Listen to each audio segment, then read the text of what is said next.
La prime avait été fixée à 2 millions de dollars, morte ou vive. On l'appelait le fantôme car personne n'avait jamais aperçu son visage et vécu pour en raconter l'histoire. Pourtant, lorsque 3 ennemis puissants mirent un prix sur la tête de Tessa Morgan, ils scellèrent leur propre destin. Ils avaient révélé leur position exacte.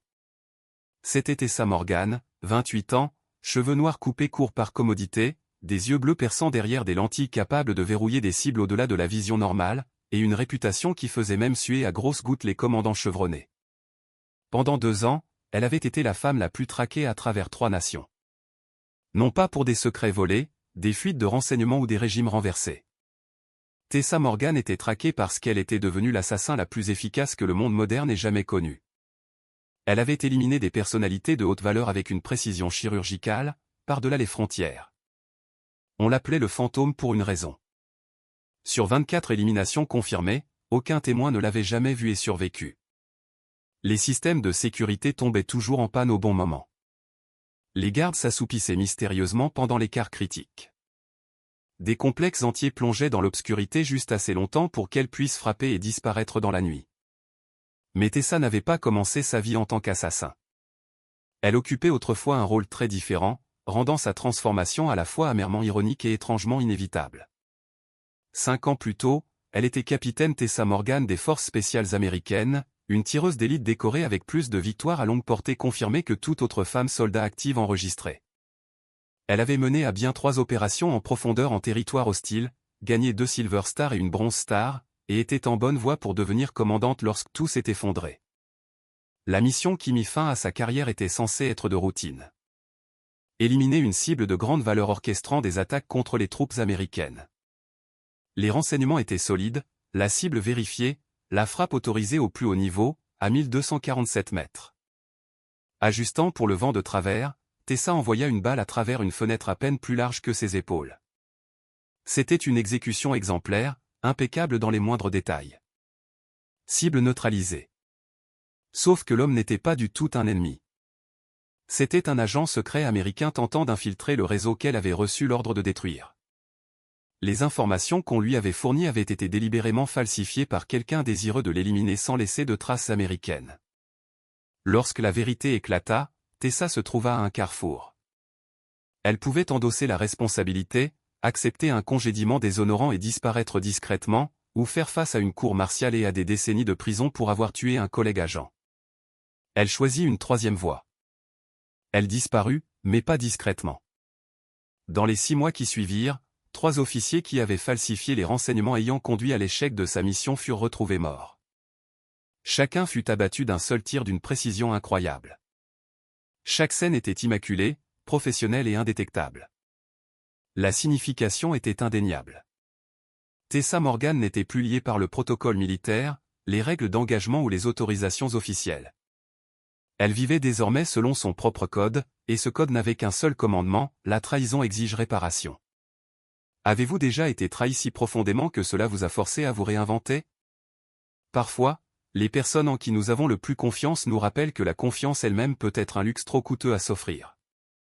Pendant les 18 mois suivants, Tessa travailla comme agente indépendante, acceptant des missions qui correspondaient à sa vision personnelle de la justice.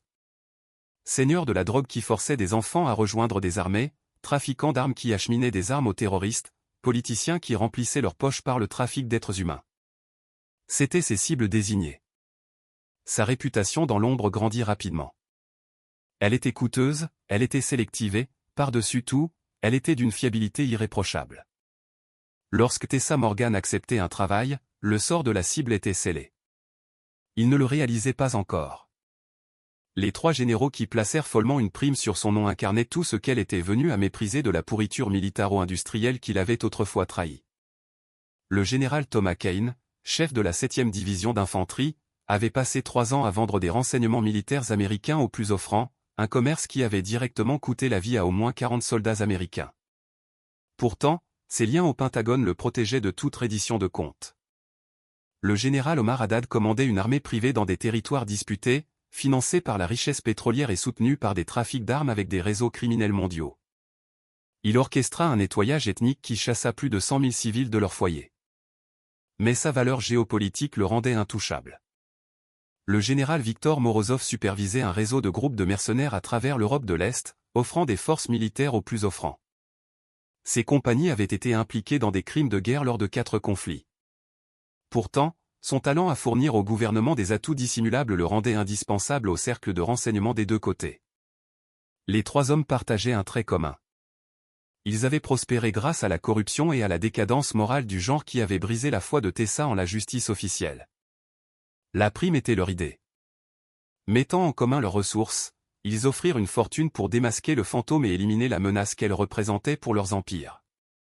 Ils ne pouvaient pas savoir qu'il venait de lui donner l'occasion parfaite d'envoyer un message qui résonnerait dans les centres de commandement, les cartels et les agences d'espionnage du monde entier.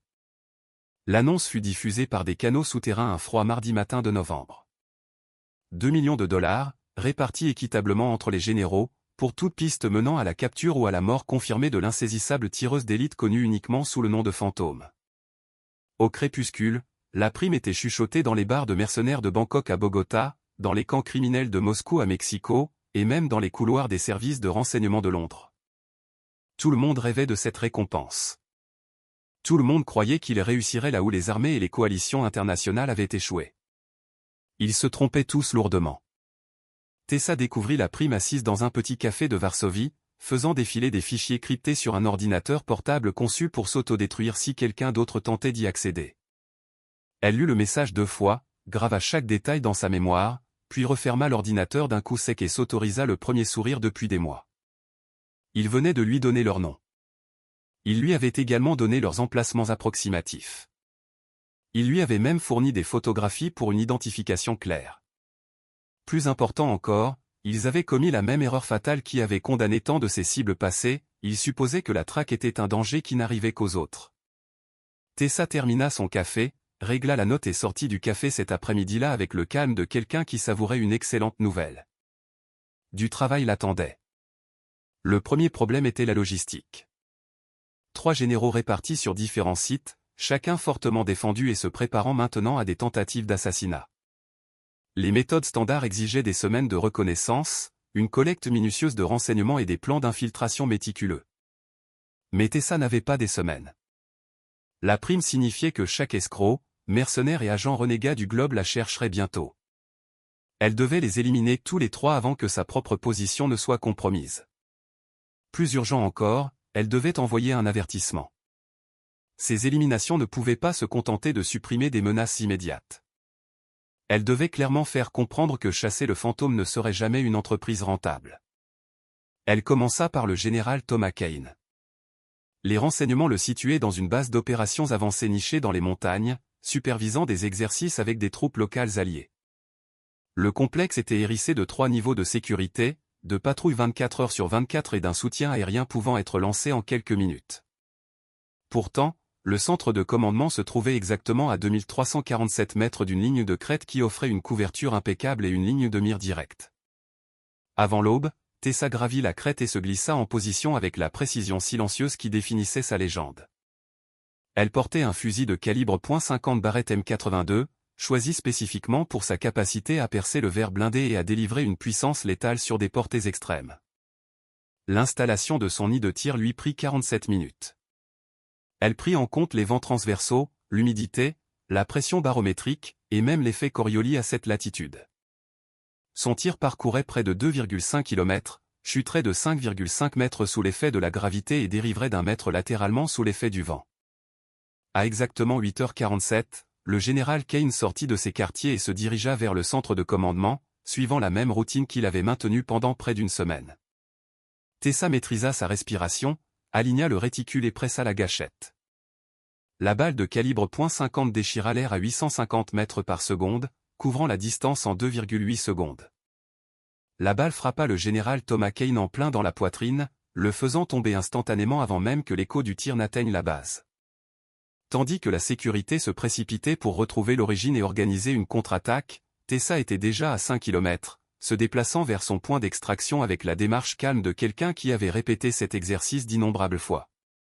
La nouvelle de la mort de Kane se propagea à travers les canaux internationaux en moins de 3 heures. Le fait qu'il ait été éliminé en plein jour, entouré de protections militaires à une portée que la plupart des tireurs d'élite jugeaient impossible, envoya des ondes de choc dans les postes de commandement du monde entier. Mais les yeux de Tessa étaient déjà fixés sur sa deuxième cible.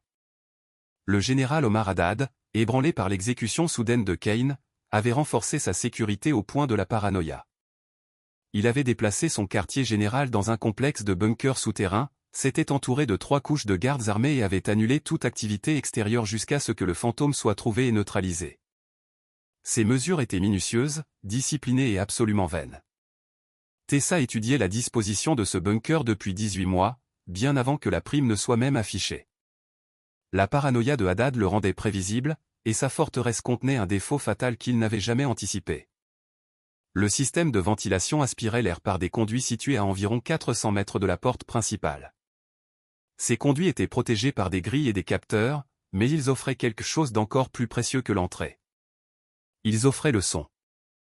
Avec un équipement audio spécialisé, Tessa capta les vibrations dans les conduits pour écouter les conversations à l'intérieur du bunker.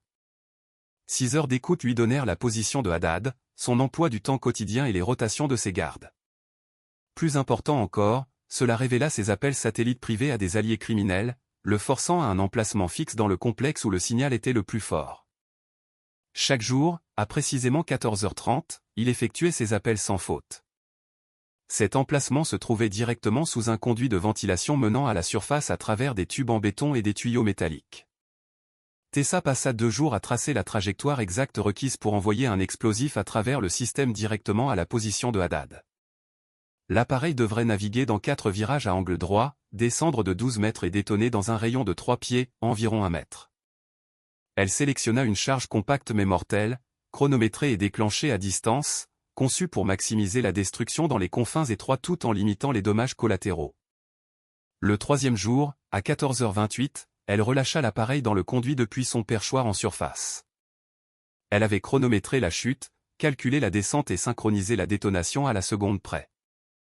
À 14h, 30 minutes et 15 secondes, le général Omar Haddad répondit à son téléphone satellite comme il le faisait toujours.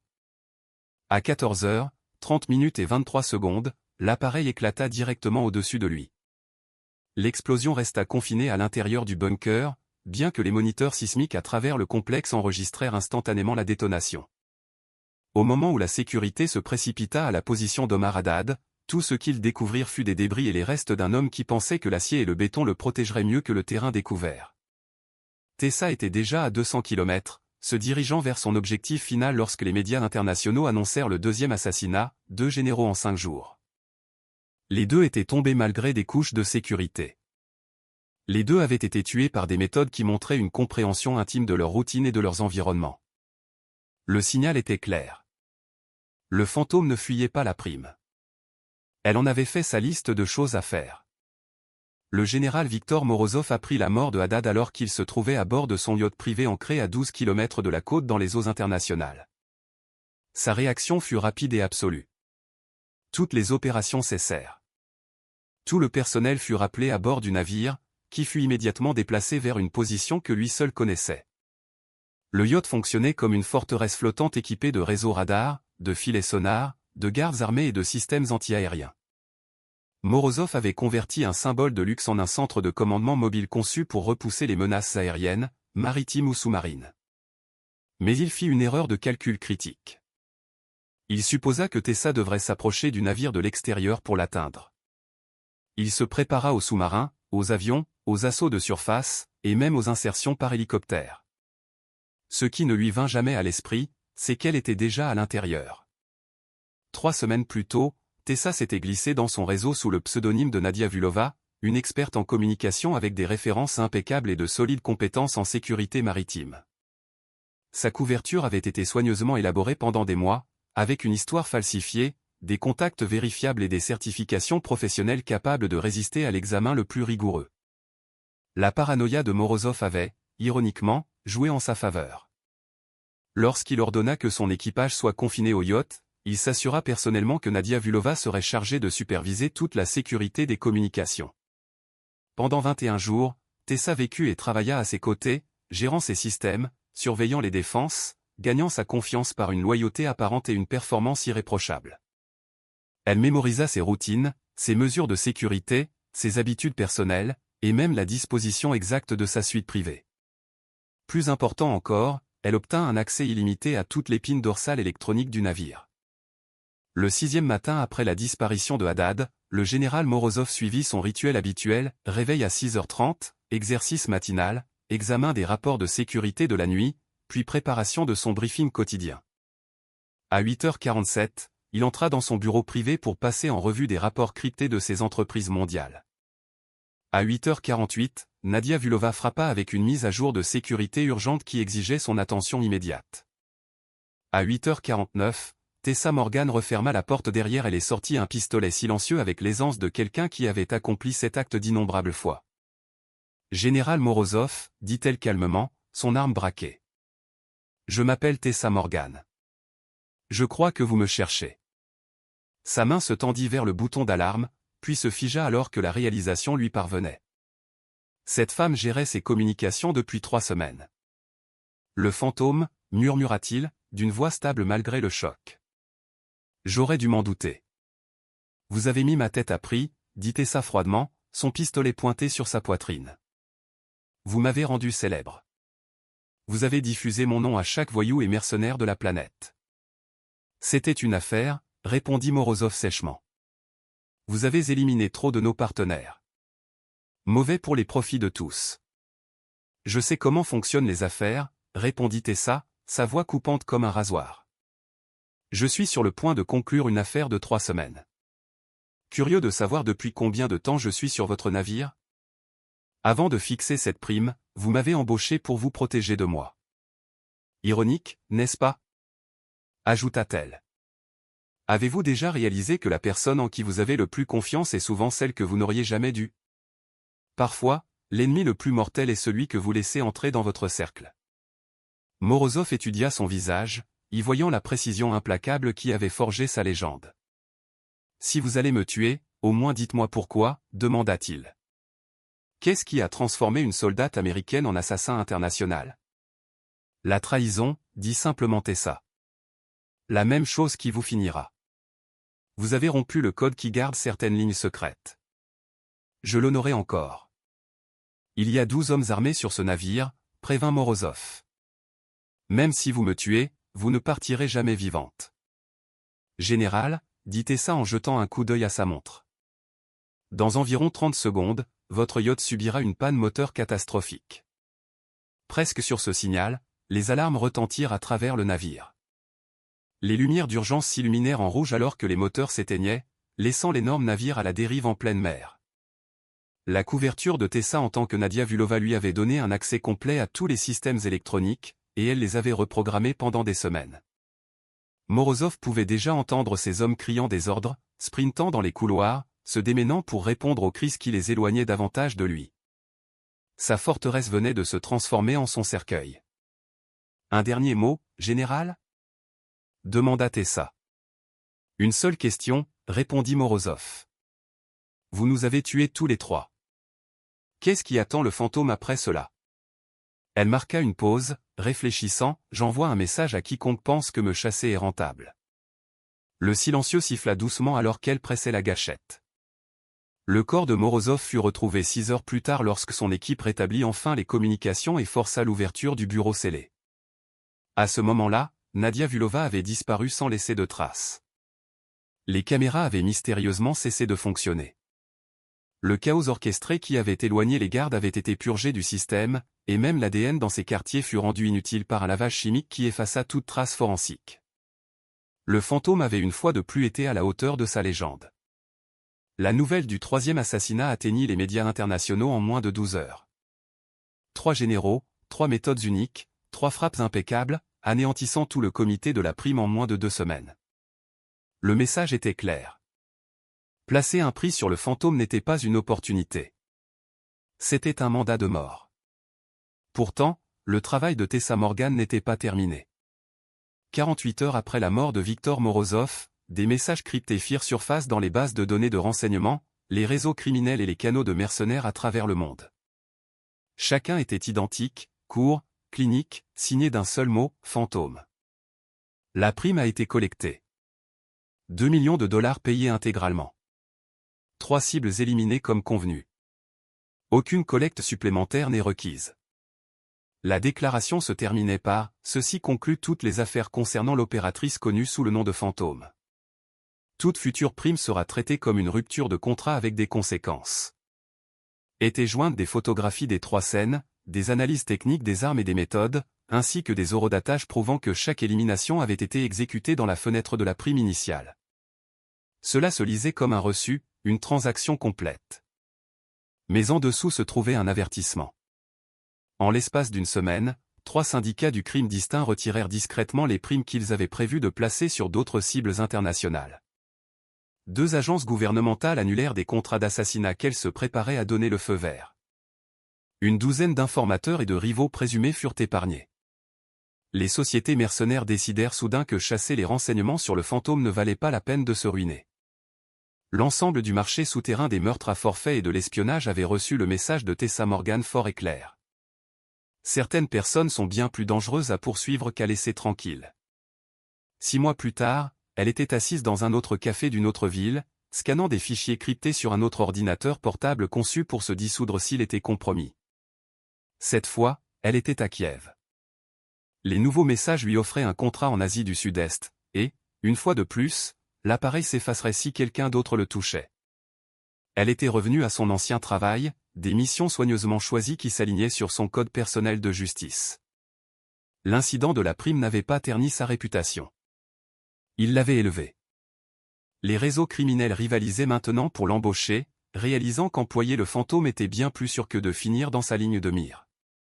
Mais quelque chose en elle avait changé au cours de ces 2 semaines où elle était devenue la femme la plus traquée sur Terre.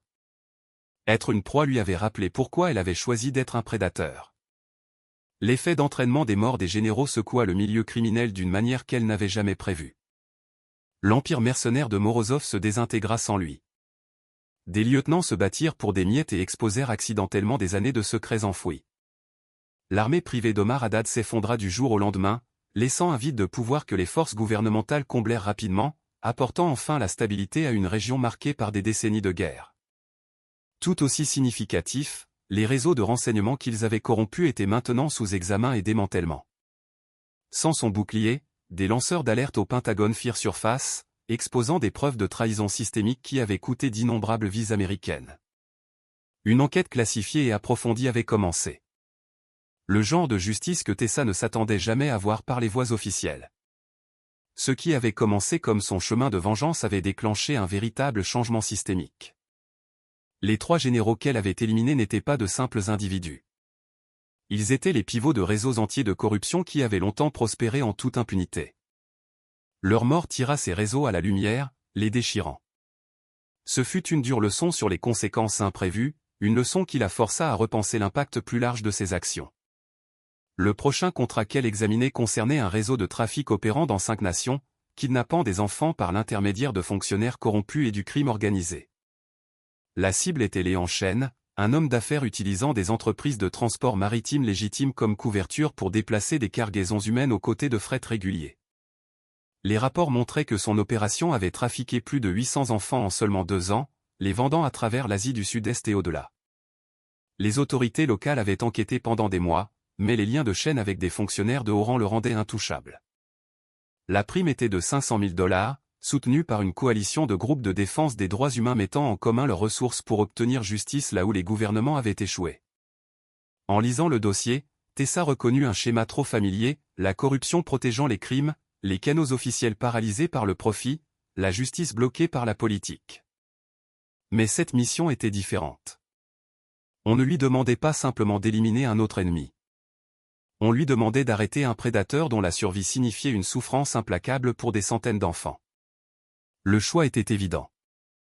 Certaines personnes devaient être effacées, non pas simplement parce qu'elles étaient corrompues, mais parce que leur existence même mettait en danger tous ceux qui les entouraient. Les 3 généraux incarnaient une certaine forme de mal, profitant des vies humaines, sacrifiant les autres sans jamais en subir les conséquences. En les éliminant, Tessa avait supprimé des menaces non seulement pour elle-même, mais pour d'innombrables innocents qui ne sauraient même jamais qu'elle les avait sauvés. Léon Chen représentait la même pourriture, le même effondrement moral, le même abus systématique des vulnérables. La seule différence était que cette fois, Tessa n'agissait pas par vengeance. Elle répondait à un devoir professionnel envers une cause plus grande que sa propre survie. Elle referma l'ordinateur portable, but la dernière gorgée de son café et sortit dans les rues de Kiev.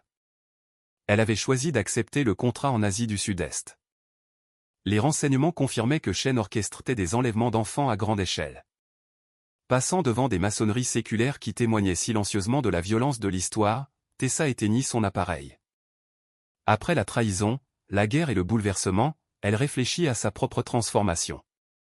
Elle avait commencé comme une soldate trahie, mue par une soif de justice personnelle. Elle était devenue plus qu'une soldate cherchant vengeance.